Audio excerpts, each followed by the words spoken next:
From history, you can go into the logbook. The detailed logbook of the vehicle shows all journeys driven every day. It can be expanded to show each individual journey. It shows where the journey begins and where it ends and the time of the journey. The distance driven, the travel time, the maximum and average speeds.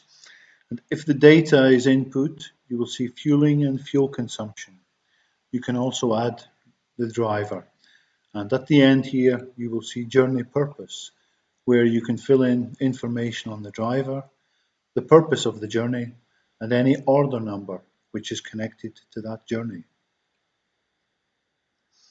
You can choose to view the logbook on a daily, weekly, monthly, or yearly basis.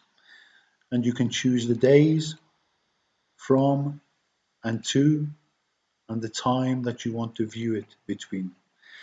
Once again, you can go between your customers and view each individual logbook. There are two different views of the logbook, the traditional detailed view and also the view which will show you in bars when the vehicle moved, between which times and on which dates. You can also download the logbook by opening the filter button on the right hand side. From here, you can select to filter drivers. You can choose to select business journeys or private journeys. You can select a group of drivers, or you can select to see when the vehicle has been in a point of interest. You can also select between orders which are input into the journey purpose.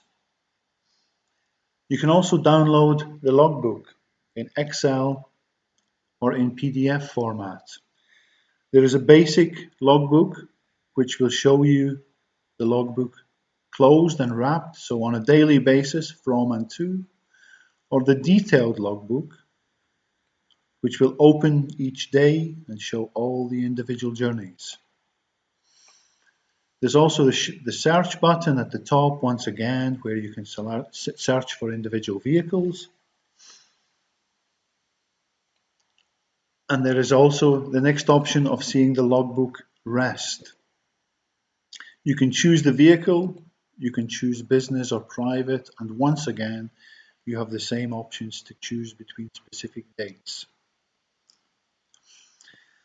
You will see in the times from and to when the vehicle has been stopped, the time it has been stopped, and the location.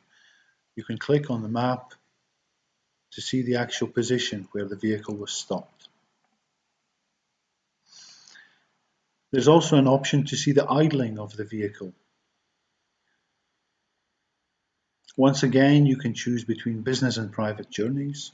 You can choose which vehicle, and you can choose the length of time which is set to be counted as idling.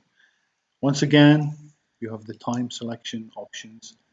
Once again, you have the option of PDF or XLS format in export.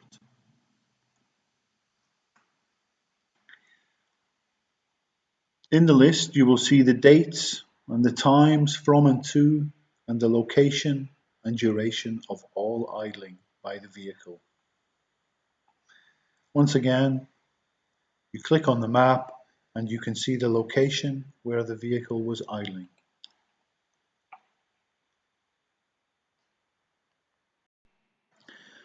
What we define as idling in the Positrex system is when the vehicle has the ignition switched on, but it is not moving.